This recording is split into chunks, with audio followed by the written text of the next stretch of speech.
дагуу боловсруулсан Монгол улсын заалны микрофон чангаж гişүү жоохон чимэг аядаараа.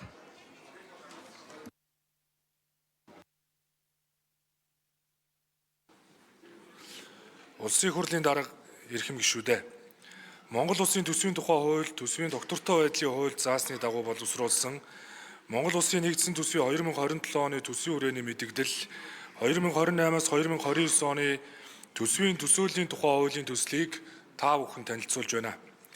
Дэлхийд тодорхойгүй байдал хамгийн тодорхой байгаа нөхцөлд 2027 оны төсвийн хүрээний мэдэгдэл 2028-аас 2029 оны төсвийн төсөөллийг боловсрууллаа. Ойрхон дорнодын хурцтмал байдлаас үүдэн дэлхийд даяар газрын тосны бүтээгдэхүүн хомсдож, үнэн савлаж, инфляц gaарлаа. Тээвэр худалдаа логистикийн эрсдэл өсөн нэмэгдлээ. Дэлхийн Монгол улсад ч дэлхийн хямралын сүүдэр туссан байна. Түлш шатхууны үн бол бүх юмны үн юм а. 2026 оны 3 дугаар сард инфляц 7.4% хүрч, үхэр хонь адуу ямааны махны үн 10-аас 25%-аар өссөн нь ахуй амжиргаанд дарамт болж байна. Гадаад ертөнцийг бид өөрчлөхгүй боловч өөрсдөөсөө дотоодосоо хамаарах бүхнийг хийхийг дэлхийн нөхцөл байдал та биднээс шаардж байна. Өөрөөр хэлбэл үннийг үннээр нь хүлээн зөвшөөрж, алдаагаа засаж залруулж, дуустдаггүй олон яриаг дуусгах цаг ирсэн байна. Сүх далаад л үхэр амар гихчээр олсныхоо хэрээр үрсэн төр төсвөө данхайлган томруулсан санхүүгийн сахилгаваатыг сахиулан мөрдөөгүй түүхийн идэ түүхийгээр нь гаргадаг түүхийг өөрчлөхгүйхээ үр дагаврыг бид амсаж байна. Нүүрсний үн өндөр байхад үүс нөөц болгож өсгөж үржүүлэх үлдэцтэй өгөөжтэй зүйл зориулахаас илүү үрж зарж төсвөө данхайлгасны горыг амсаж байна. Хүндрлийн үед нэг хэсэг нь улам хонж хязгаарладаг. Хүндрлийн үед нөгөө хэсэг нь үүнийг ашиглан эдийн засгаа шинжилдэг. Монгол улс иргэндээ хувийн хвшилтэд итгэж, итгэлцлийн үндсэн дээр эдийн засгаа чөлөөлөн шинжлэх замыг сонгож байна. Төсвийн хүрээний мэдэгдэл, төсвийн төсөөлөл, жагсаасан тоо бичсэн зорилтуудын цуглуулга биш юм а. Төсвийн хүрээ төсөөлөл бол төр ямар хэмжээнд байх вэ? Хувийн хвшилтэд ямар орон зай чөлөөлж нээх вэ гэдэг асуултын хариулт юм а. Төсвийн хүрээний мэдэгдэл, төсвийн төсөөлөл бол Монгол улс ямар хамаарлыг яаж багасгах вэ? Юунаас яагаад чөлөөлөх вэ гэдэг хөгжлийн шинэ бичиг баримт юм. Та бид эдийн засгаа зөвхөн өсгөх тухай ярихгүй. Та бид иргэндээ хувийн хвшилтэд ямар орон зай үлдээж чөлөөлөх вэ гэдгийг хэлцэх учиртай. Та бид эдийн засгийн өсөлтөө иргэндээ хаягаар нь өрхүүддээ үүдээр нь хүртээмжтэй өргөх тухай ухаан бодлоо уралдуулна.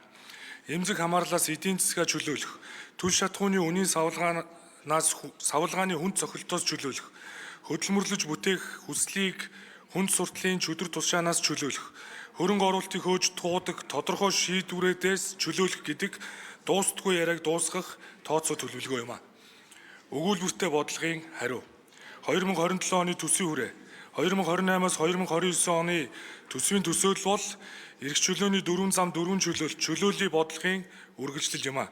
Засгийн газар чөлөөлтийн гарааны сарда асуудал шийдэл биелэл тэмээх арга барилаар 12 чөлөөлтийг хийлээ. Амьдралд бодит шийдэл биелэлээ хүлээс олон зуун мянган хүний ажил амьдралд шууд хамаатай чөлөөлт бүхэн жижиг асуудал ер биш юм а.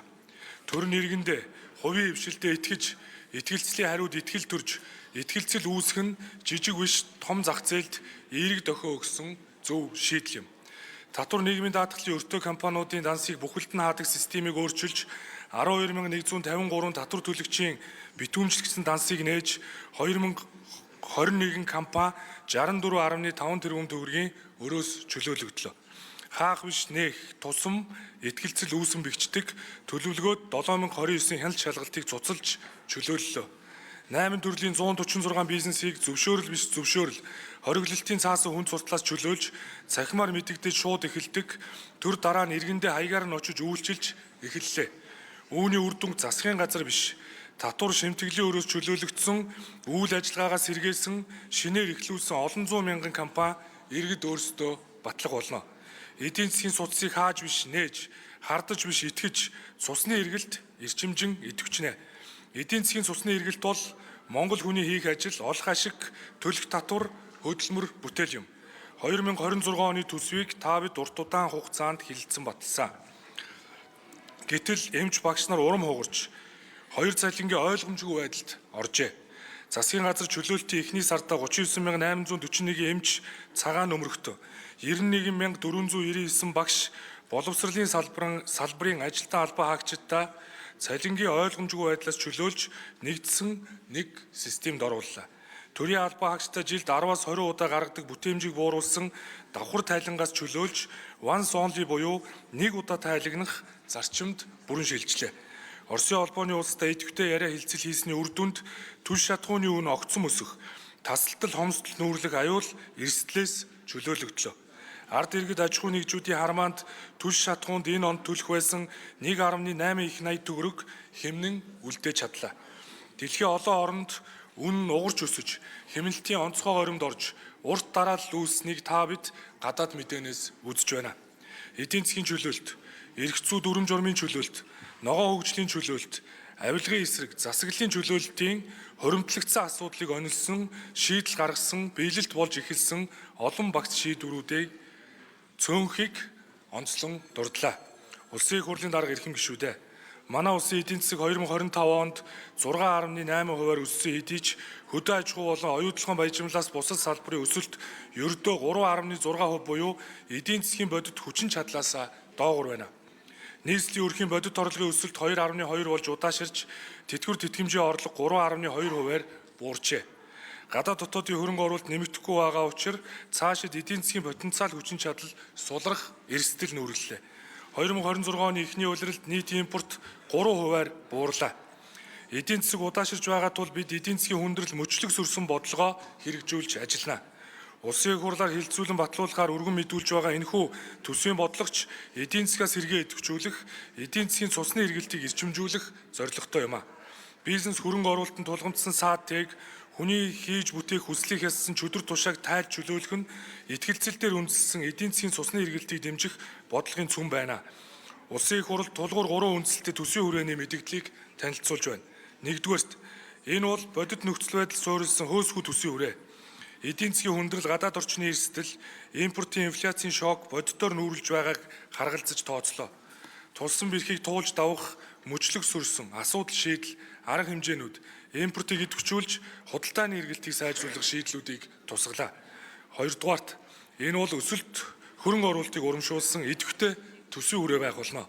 Гадаад валютын нөөц 7.3 тэрбум Америк доллар төрсэн амжилтаа баттгах төлөвлөгөө юм а. Ашигт малтмлын хуулийн шинжилсэн найруулгаар 21 зэсийн орд, Эрдэнэ үйлдвэрийн 7 ордод хөрөнгө оруулалтыг татаж, эдийн засгийн бааз суурай өргөдгөн тэлэхээр тооцлоо. 3-дугаарт, энэ бол сахилга баттай төсвийн хүрээ. Төсвийн доктортой байдлын тухай хуулийн бүх шаардлагаар улаан шугам татсан төсвийн хүрээ. Тэнцвэржүүлсэн тэнцлийг дотоодын нийт бүтээгдэхүүний 1.5%-тай тэнцэх алдагдалт хязгаарлаж, суур тэнцлийг дотоодын нийт бүтээгдэхүүний 2% ашигтай байхаар төлөвлөлөө.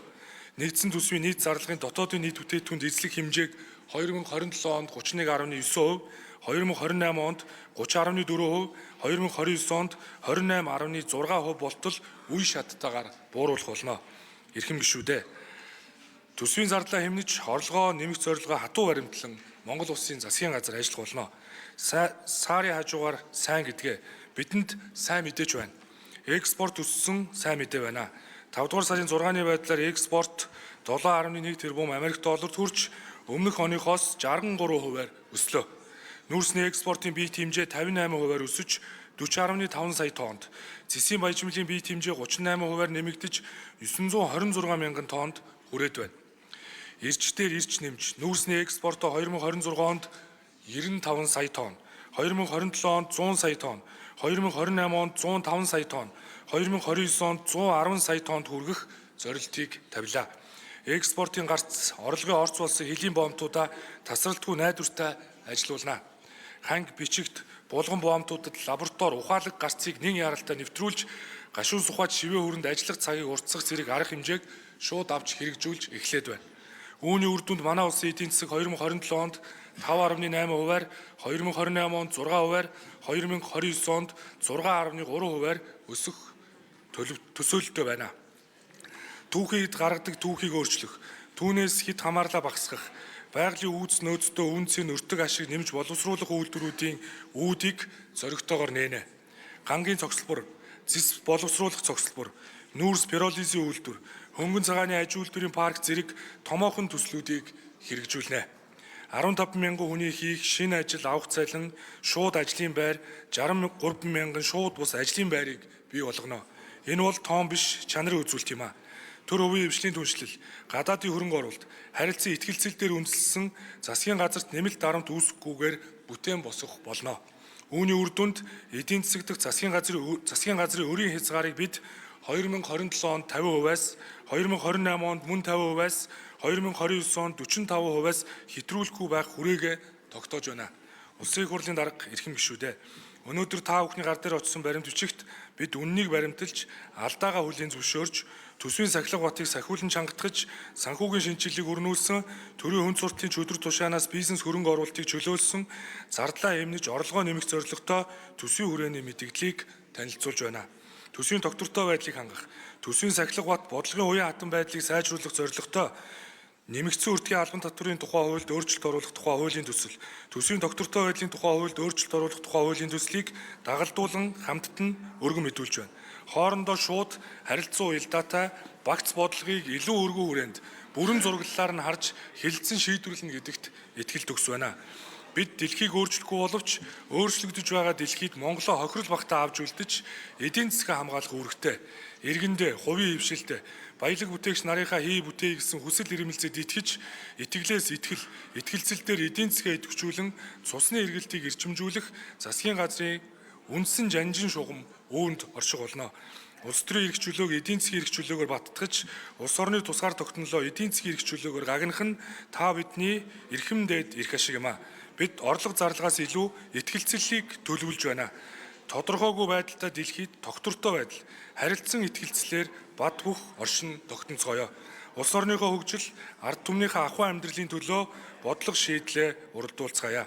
Хүн бүрт илүү маргааш бүтээхийн төлөө хамтдаа хичээе. Эдийн засгийн өсөлт өрхөө үүдээр орж, иргэнийхээ хаягаар очиж, өндөр тооноос бодит чанар руу шилжихийн төлөө Монгол Улсын засгийн газар ажиллах болно. Анхаарал хандуулсанд баярлалаа.